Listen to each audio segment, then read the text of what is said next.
Hello, and welcome to Rocket Fuel, your daily update for everything that's happening in the Rocket Pool community. So, today is October 5th, and let's go over what we have from yesterday. Also, today's episode 50, so it's a really nice milestone, and I'm really happy to get here, and it's been really exciting to do this almost every day for the last 50 days. I've really enjoyed it. So, let's go through what we talked about yesterday, which is Grants and Bounty Committee, our ETH referral program maybe being set up, and then also Bankless and Rocket Pool AMA, and Jasper presented the Layer 0 bull case with Eigenlayer. We're going to be talking about that a lot today. Marceau came in with a bullish comment of the day. Joe is ready with updates. Luke wanted to set up Rocket Pool Police. Etherrader wanted to set up a partnership for NFT game. Kev wanted you to turn on the graffiti wall and in your Smartnode, and Kev also printed the merge pixel art canvas, and it looked really good, and he's selling those, so get in touch with him. I was thinking of doing a Git POAP style POAP for Rocket Fuel. For anyone who contributes something that gets featured every month, we'll get a POAP for that. Still in the design phase of that, or like the thinking it through, but I think that's something that should happen for October. And then, so let's get started with today's stuff. So today we have this update from Joe, who has 1.6.5, which is a highly recommended update for Besu, Nethermind, Lighthouse, Nimbus, MEV Boost. People who have all of those things, is a high priority update for you. And then it also significantly overhauls the native mode setup and instructions. So if you're an existing native mode user, please consult the new setup documentation, give us feedback, and let us know if there's anything you can incorporate into your node. At the very least, you'll have downloaded the new stop validator script. Note for Geth users running Docker mode, please watch your Geth logs after you update. If Geth complains that your beacon node hasn't updated in a few minutes, restart it with Docker restart rocketpool _eth1, and this should resolve itself. And then there's a list of key changes that you can have a look. So yeah, that's really great. Thanks for updating that, Joe. So there was a lot of talk about Eigenlayer yesterday, and someone asked, Kevster asked, could it mean more revenue for our ETH as the underlying mini pools make more ETH? And Marceau says this will be running in parallel with Rocket Pool and will not accrue value to our ETH. But I don't know, maybe there's a world where this is productized by Rocket Pool, enabled as part of the stack. Jasper has more thoughts than I do. Seems separate to me, at least so far. And Marceau says, I had a VC ask me about Eigenlayer today, specifically referencing Jasper the Friendly Ghost post. Kind of neat to see it get some consideration from institutions. Oh, and they also gave Pteris a massive shout out for Rocketscan. I told him I'd pass along their thanks. So that's something that I was planning on doing also, but that'll come later. And then we have some more posts here of people talking about Eigenlayer and kind of explaining what it is. So next tech says, as a staker, you can opt in and change your withdrawal address to the Eigenlayer smart contract address. From there, the Eigenlayer contract can be used as security by any other program. All layer ones, bridges, oracles, etc. It's essentially a way to extend the existing Ethereum stakers locked ETH to all other aspects of the internet. So it's really awesome that you can reuse your staked ETH in multiple ways. And of course you'd get paid for that, which means you'd get more money, which is really cool to see. So let's read on. And then we had this comment by Saint Wrongtail, who says, say you want a new oracle, the hardest thing is to create is the level of trust in the system. That's what Eigenlayer does. You put your ETH collateral at stake, but for extra slashing conditions, so the oracle example ETH stakers opt in to also running the oracle system and let their ETH balances get slashed if they misbehave. It's essentially letting other systems buy the trust of the ETH validators. So you reuse your staked ETH for all these other services that Eigenlayer will do, and then you'll get money for it. So you're doing the work anyway, you'll just add on these extra things, and once that's done, then you'll be all set. So Meek had a few questions about how the slashing would work and how it might impact security, and Nick was saying in theory the slashing conditions will be public and opt-in, so you know exactly what you're getting ahead for. And yeah, it was a really good discussion. It's very early stages of discussion right now, so I think a lot more work is going to be done. It seems like they want withdrawals to be enabled, which is something Lido's working on, something that Rocket Pool is pushing for. So there might be a world where the Eigenlayer stuff and less ETH bonded mini pools with 4 ETH might kind of go live at the same time. So I think that'll be really, really bullish. So that's really good to see. Next, we had this comment about whether or not like Don Dachaka said how trading, how would we self-limit? So how would Rocket Pool self-limit from getting too big a share of the Ethereum staking scene? And then Waldorf says high-level ideas, a definition of a good enough option, permissionless, decentralized, audited, etc. At least X% of staked ETH is good enough, and isn't good enough options, and we're over Y% of staked ETH. Soft limits kick in and ramp in this range. Use some of our treasury to help good enough competitors, make ourselves less attractive with fees, friction. Use our website to point people to good enough competitors. If at least X% of staked ETH is good enough options, and we're over Z% of staked ETH, hard limit close down deposits. So it seems like there are ways of doing this. Someone was saying they want to make a snapshot poll or like a vote, and to vote that, we will self-limit between around 22%, I think, because the team has indicated that they will do that before, but I think the community kind of wants to make that formal. So Joe shared this piece of information from the smoothing pool. So it said contract address and the smoothing pool address, nodes opted in 1087, and pending balance is 36 ETH. So Joe was saying basically 6 ETH every day is going into the smoothing pool, which over the course of 28-day cycle works out to be 168.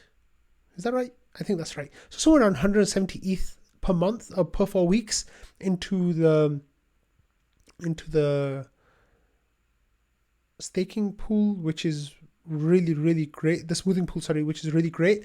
So the amount that you got last month in the staking pool, I think it worked out to be somewhere around 0.02 ETH, something a little bit less than that, I think, 0.019 ETH per mini pool, depending on the activity and all that kind of stuff. So you could potentially double that next month. So I got 2 proposals last month. One was 0.06 ETH, the other was 0.02 ETH. So for me, it's worth it to be in the smoothing pool because of those numbers. Like, I'm not making those numbers. And over the long run, the smoothing pool is going to, well, not over the long run, over the medium run, the smoothing pool is going to be way more profitable, which is why we have over 1,000 nodes opted in now. Nearly 70% of nodes are opted in, which is absolutely amazing to see. So next we have this post from Pateris, who says new features are live on Rocketscan.io, those that were on next.rocketscan.io previously. So I wanted to give a huge shout out to Pateris. I know that I've done that on this show before, where I would let them know that we really appreciate everything that they're doing and all the updates they're putting out to Rocketscan. If you click on this, it's a really cool page that it takes you to. It tells you for each block that a proposal came in for, what was the gas price for it, what was the ETH reward for it, and then it tells you what the node was, what the mini pool was, validator index, public key, all that kind of stuff. It tells you who built the block, how much was the base fee, what are the priorities for, what were the MEV profit. So this block here that we're looking at was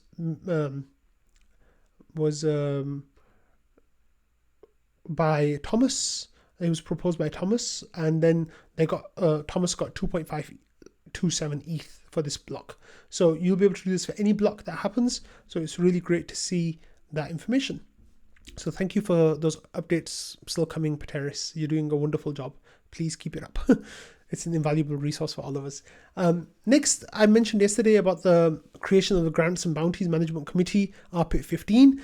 In that time, the vote in support of that has gone up to 2.8 thousand out of 4.5 thousand needed for quorum. So we're still around 1700 votes short. So this is something that the community is very much in favor of, because we've got 99.5% approval for this RPIP.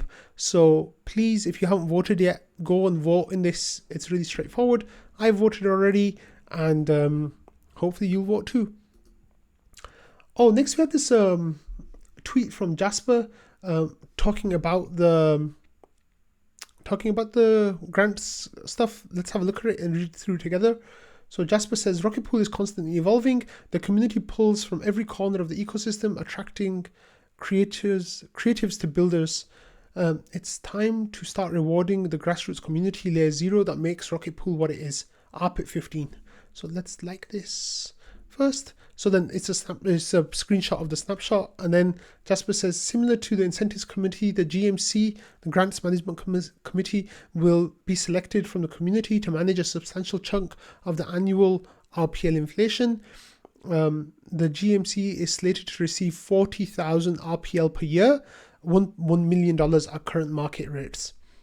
This money will go towards funding grants for community-led projects, as well as rewarding past ongoing voluntary projects, of which there are many, such as Rocketscan, Rocket Fuel, the Discord bots, support, node operators, doc writers, memes, developers, etc.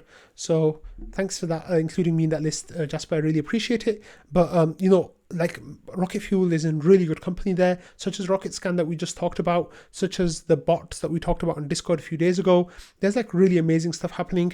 So this is an example of a bot by Vaka, and then here we have a bot by Invis, and we have a bot by Ramana. Sorry if I pronounced that wrong. I tried. I'll fix it definitely. But like, there's some really great bots that are happening. And then Jasper says, I hope to see grants bounties for more metrics, risk analysis, web development, especially educational materials. The success of Rocket Pool is in being understood. I look forward to seeing applicants for the committee as the vote passes. And then there's a picture of me being like, like that. I am actually wearing the same t-shirt, so that's really cool. But yeah, I'm a huge supporter of these grants. I will be applying for a grant. I think, and then it's up to the community to decide to see how they want that to happen. But I'll be applying for a grant as well. Next, we have this comment from Marceau, who says, "Hold up, this sounds like my kind of thread." And then there's a person called Not Satoshi who says, can RPL go 6,000x from $24 in 2022 to $145,000 in 2030? There is a 1% probability path. Thread, the hyper bull case for Rocket Pool and Ethereum combined. So this says all you need is hyperinflation. So let's share the tweet for this, which is... Sorry, it's here somewhere.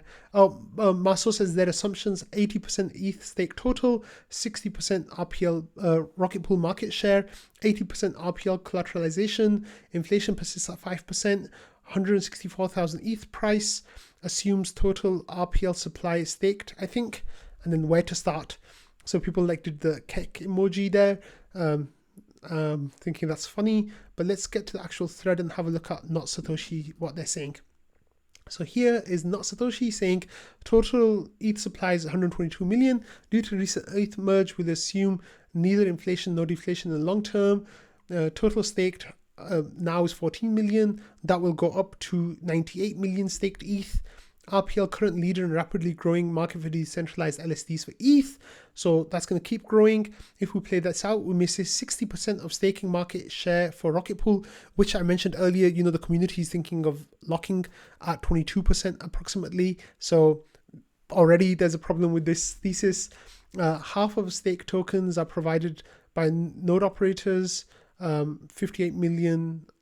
So half of that, 29 million. Node operators need to collateralize 10 to 150% of their ETH value. So also another issue here is saying half of the ETH will be provided, but with LEBs it might be as much as a quarter or even an eighth of the ETH will be provided. And then it says node operators need to collateralize 100 to 110 to 150%, and it's saying currently collateralization rate is 88%. We'll assume this goes to 80%, which is also higher than most people think. This scenario, total market cap floor for RPL token must be 80% of 29 million ETH staked. So it says total ETH RPL market cap will be 23 million ETH, 5% inflation for year, so 26 million ETH. And then it goes on to say that the price will be 1 RPL equals 0.88 ETH. In that scenario, the value of a single RPL token will be $145,000.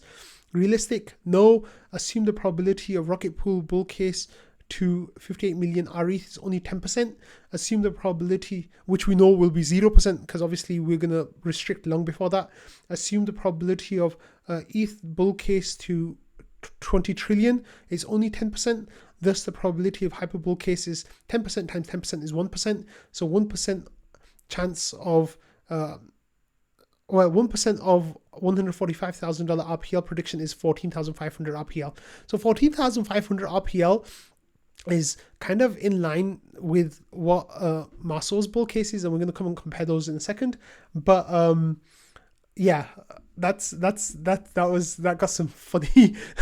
I replied by saying makes sense to me, and the intern was saying I think he's sufficiently bullish, because of the idea in the Rocket Pool community that however bullish you are, you're insufficiently bullish. Well, Not Satoshi's sufficiently bullish, and then Marceau replied by saying, "You are sufficiently bullish, my friend. Respect." So it was really great, but it did bring up some ideas. So Marceau shared his projections that we've talked about before. He says, "I'll land somewhere in this range, much less assumed RETH supply, 2 to 4 million compared to 60 million, much less Rocket Pool token staked, 55% versus 100%, and with a similar collateral rate." So Marceau's number for the base case are 0.119 on the ratio, which is a 6.6x from here, and a 0.232 RPL in the optimistic per ETH RPL ratio. Yeah, RPL ETH ratio. And this is the optimistic case with a 13x from here. So the probability of those two situations, according to Marceau's predictions, are about 55%, which is really great to see.